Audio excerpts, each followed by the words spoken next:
გრძელდება ჩვენი გადაცემა, ახლა სტუდიაში ისაუბრებს დეკანოზის ვერავ ცხოვრებაძე, ამაოდ ილამშვიდობის დაგვროცოთ. ილამშვიდობის და მეც დაგვროცოთ. რა თქმა უნდა, უერთები არა მარტო ჩვენი ტელევიზია, ჩვენი ეკლესიის სამძიმას, მომხდარ მოვლენებთან დაკავშირებით, ყველანი წუხთ ამასთან დაკავშირებით. თქვენ წაიკითხეთ განცხადება, რომ დღეს 12 საათზე სამგლოვიარო ზარები დაერეგება. ტაძრებში და ამავე დროს გადაიხდება პანაშვიდები იმ ადამიანებისთვის, რომლებიც დაიღუპნენ ამ ტრაგიკული მოვლენების დროს და გარდა ამისა გადაიხდება პარაკლისი ცოცხლად დარჩენილებისთვის და საქართველოსთვის და ზოგადად მშვიდობისათვის სამშვიდობოდ პარაკლისი.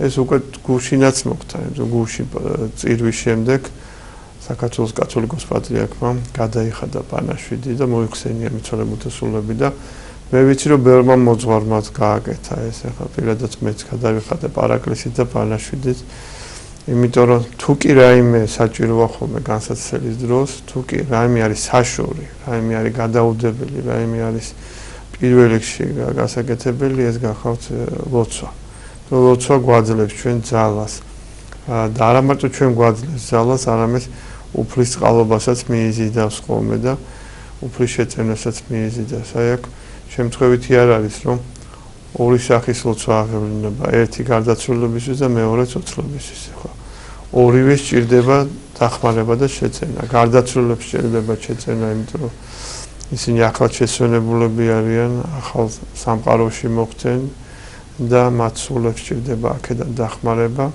და ამისთვის რა თქმა უნდა ლოცვა არის უპირველესი და უმთავრესი და ძალიან დიდი შეღავათი იქნება მათთვის აი მთელი ეკლესიის და მოწმუნე მრევლის ლოცვა ამავე დროს დაჭირდება დახმარება და შეწევნა ცოცხლად დარჩენილებს იმიტომ რომ მათ ძალიან დიდი უბედურება გადაიტანეს მე გულისხმობ უშუალოდ დაზარალებულებს და დიდი განსაცდელი აქვს ბევრმა დაკარგა სახკარი ბევრმა დაკარგა ქონება ზოგმა ნაწილობრივ ზოგმა მთლიანად და რა თქმა უნდა ისინი არიან რაღაც ბევრი მათგანი შოკულ მდგომარეობაშიც არის უცბად ერთ წუთში რაღაც ცხოვრება ჰქონდათ რაღაც სამყარო იყო და მეორე წუთში უცბად ყველაფერი გააქრა ამისთვის მათ ჭირდებათ ლოცვითი შემწეობას და გარდა ამისა რა თქმა უნდა უშუალო შემწეობა რასაც ახორციელებს კიდევაც ჩვენი ხალხი ამაზე ცოტა ქვემოთ ვისაუბრებ და ამის გარდა ლოცვა ჭირდება მთლიანად საქართველოს ჩვენს დედაქალაქს ზოგადად იმისოთ რომ უფალმა დაგვიცვას ჩვენ დაგვიფაროს და უფალმა წყალობის თვალით გადმოხვედოს აი ვინც დადის ეკლესიაში და ესწრება მსახურებებს და ყურადღებით ისმენს ლოცვებს კი მიაქცევდა ერთ ფრაზას ყურადღებას რომელსაც წარმოთქვავს მთელი ლიტიის დროს. ლიტიას შეიძლება ბევრმა არ იცოდეს, მინდა თქვა რომ აი როდესაც საღამოს ლოცვაზე, უმეტესად შაბათ საღამოს ესწრება ხოლმე ხალხი, ამიტომ შაბათ საღამოს ვიწვით თორე სხვა ესე შეიძლება. ესე იგი ხდება გამოდიან ხოლმე მის ცენტრში, ტაძრის ცენტრში სამღვდელოება გამოდის საკურთხევლიდან და ნუ ლიტიას შეიძლება მოყვებოდეს პურის კურთხევა შეიძლება არა და აი შუა ტაძარში იკითხება გარკვეული ლოცვები ნახა და უბრალოდ ჩვენ მაყურებელს რომ მივანიშნოთ ძალიან ხშირად ამ ლიტიას მოყვება ხოლმე პურის კურთხევა და იქ ასეთ სიტყვებს წარმოთქვავს მღვდელი რომ და გვიხსენ ჩვენ მარადის ჩვენზე და მომავალისა რისხვისაგან აი თითქოს ესეთი უცნაური სიტყვებია რას ნიშნავს მარადის ჩვენზე და მომავალი რისხვისაგან საქმეც ის არის რომ უცნაურია მხოლოდ არაეკლესიური ადამიანის თან ვინც არ იცის ეკლესიური ცხოვრება იმიტომ რომ ზოგადად ესე იგი აი კაცობრიობის ცოდვებისთვის ადამიანების ცოდვებისთვის იმ ცოდვებისთვის რომელსაც ვიაზრებთ და იმ ცოდვებისთვის რომელსაც ვერ ვიაზრებთ არა გარკვეულწილად ჩვენზე უფლის სიცხვა თითქოს და მარადის მოდის ანუ მარადის არის, მაგრამ ამ რისხვას აჩერებს წმინდა ადამიანების ლოცვა, აჩერებს ადამიანების გაკეთებული სიკეთე, ბევრი რამ სხვა და აჩერებს აი ეს ლოცვა, ეს განსაკუთრებით ღვთისმსახურება, რომელიც აღევლინება ტაძარში, ეს ლიტურგია იქნება თუ მწუხრი ცისკარი, პარაკლისები და ასე შემდეგ. ანუ ჩვენ ყოველ ჯერზე ვთხოვთ, რომ აი გვიხსნას ის უბრალოდ იმიტომ რომ კაცმარეთის ლისტვი შეიძლება დავისაჯოთ. ამას მე ჩემ თავზეც ვამბობ და ნებისმიერ ადამიანზე ხარ, არის ეგონოს რომ მენტორული ტონით ლაპარაკობს ეკლესია და სხვას მიუთითებს. ერთი ყველანი ერთი ვართ. ეკლესია შედგება როგორც სასულიერო პირებისგან, ისე მორწმუნებრევლისგან. ანუ ეს არის ეკლესია. ეს არის მთლიანი საეკლესიო კრებული. ამიტომ ჩვენ რა თქმა უნდა ყველანი ესე იგი ზოგადად როცა ვლაპარაკობ, ჩვენ თავზეც ყველაზე ვლაპარაკობთ. არ არის გამონაკლისები. მაშინ უგუნურება იქნებოდა რა. და ამიტომ აი ეს ლოცვა არის ძალიან მნიშვნელოვანი. ეს განცდა იმისა, რომ მუდმივად უფლის წყალობა უნდა მოვიპოვოთ ჩვენ. აი მართალიობის მაგალითი ავიღოთ, ხო? მართალიობი, როდესაც ხედავდა რომ მისი შვილები სანადიმოდ წავიდნენ რა.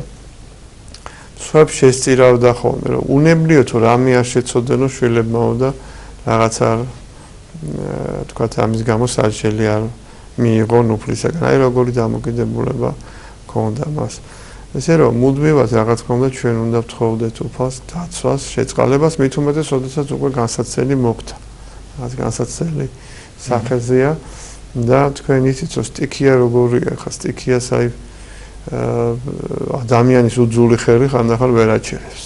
ნუ შეუულია რაღაც გაკეთება ადამიანს, მაგრამ ხანდახან არის მომენტები, როცა ვერაფერს ვერ აკეთებს იქ და ის და მხოლოდ აი ღვთის რაღაცნაირად წყალობა თუ იქ რა მახსენდება მე გამახსენდა ექვთიმე დიდის ცხოვრება და როცა ესეთი მის ცხოვრებაში აღწერილია საოცარი რა მოხდაო მიწიზრაო ზღვაშიო მიწა შეიძრაო ძალიან დიდი ტალღები წარმოიშვა და ექვთიმე დიდი მივიდა სანაპიროზეო და ამ ეს ტალღები წალექვით ემუქრებოდა სანაპიროზე ქვიშაზე სამი ჯვარი გამოსახავ და ტალღები ვეღარ მოაღწიეს უკვე ნაპირამდე. რას ნიშნავს წმინდა ადამიანი, რას ნიშნავს წმინდა ადამიანის ლოცვა რამხელა ძალა აქვს მას.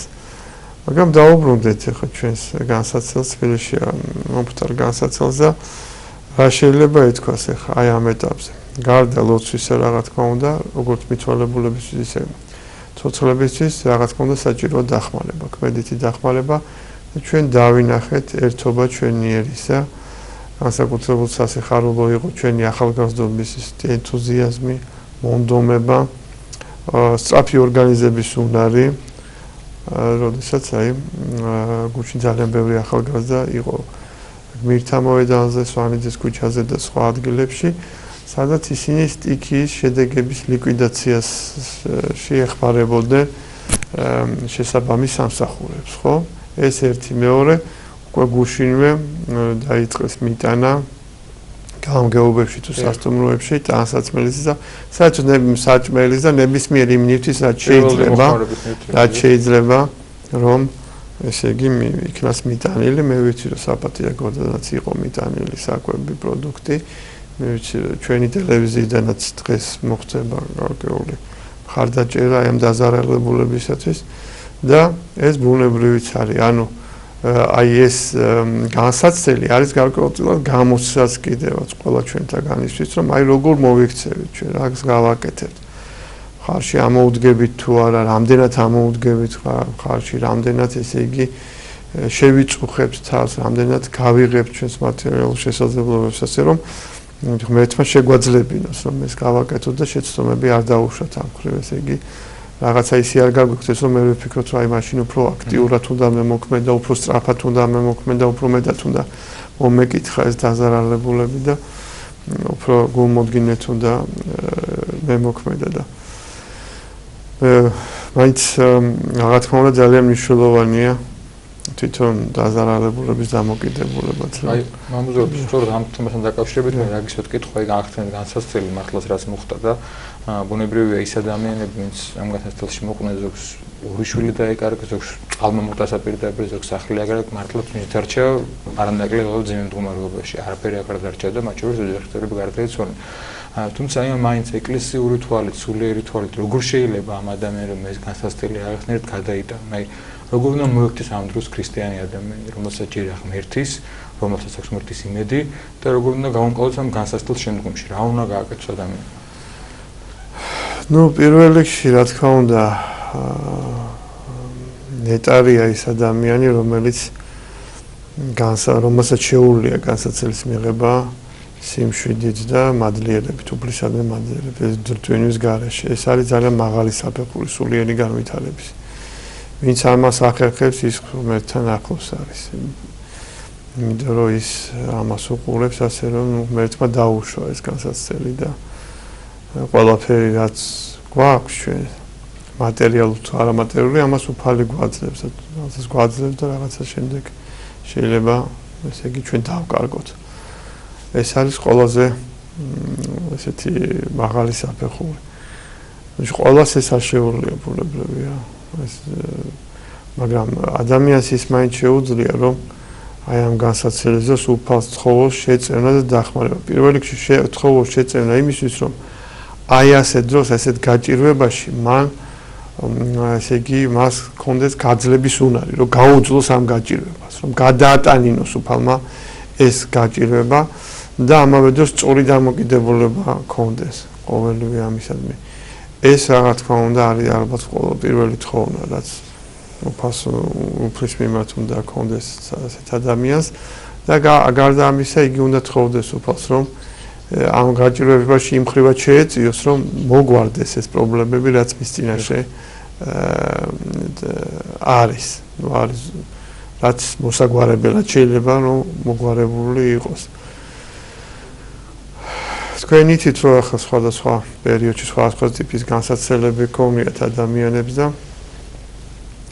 მე რაღაცა დახმარებით ღვთისშეწევნით ამ ადამიანების გამოჩენიათ შეწევნა და ახალ ვითარებაში მოგვთარან თქვა სახლები მიუციათ მათთვის შეუძენიათ და ახალი ცხოვრება დაუწყიათ ასე რომ იმედი ვიქონიათ რომ ეს ეხაც ესე მოხდება და მოგვარდება ეს საკითხი. განსაცდელის დროს დამოკიდებულია ჩვენზე როგორ მოვიქცევით ხო რამდენად შევძლებთ ამ განსაცდელის გადატანას და შესაბამისად მივიღებთ იმ ჯილდოს რასაც დავიმსახურებთ ხომ თუ ეს ყველაფერი სწორი გზით გადავიტანეთ. რა თქმა უნდა აი უფალი ამასაც უყურებს ვინ როგორ იქცევა განსაცდელის ჟამს ვინ არის ასოწარკვეთილი, ვინ არის განრისხებული, ვინ თქვათ ბედს წევლის, ვინ რაღაცნაირად შეიძლება იძახის რომ რატომ მოხდა ეს რაღაცა განრისხებულია, ასე ვთქვათ, ბედის წერაზე და შეიძლება განკითხვაშიც კი ჩავარდეს,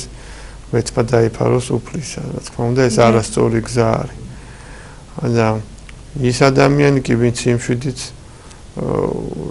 უდგება ამას არა ის რა თქმა უნდა უფლისათვის უფრო სასურველია, უფრო მეტ მათ მიიზიდავს და უფრო მეტადაც შეეწევა უფალი ასეთ ადამიანს. მე მახსენდება ერთი სიტყვები ერთი ადამიანისა, რომელმაც სახლი დაკარგა აი ამ ვარცოფის დროს და მან თქვა რომ მადლობელი ვარ რომ არაფიქრობ აღარ დავეწეფო იმ სახკარს რომ მასაც მთელი თავის ცხოვრება უკვე მოხვდა ასაკში არის მთელი თავის ცხოვრება ის ზრუნავდა რომ ეს სახკარი გაეკეთებინა, კეთილმოეწყო და აღარ დარდოფო ამაზეო, მთავარია რომ გადამიჩენ შვილები და შვილიშვილებიო და ნუ მე როგორც ღარიბი ვიყავი თავის ძოზე, ესე ღარიბი მივდივარ ამ ქვეყნიდანო.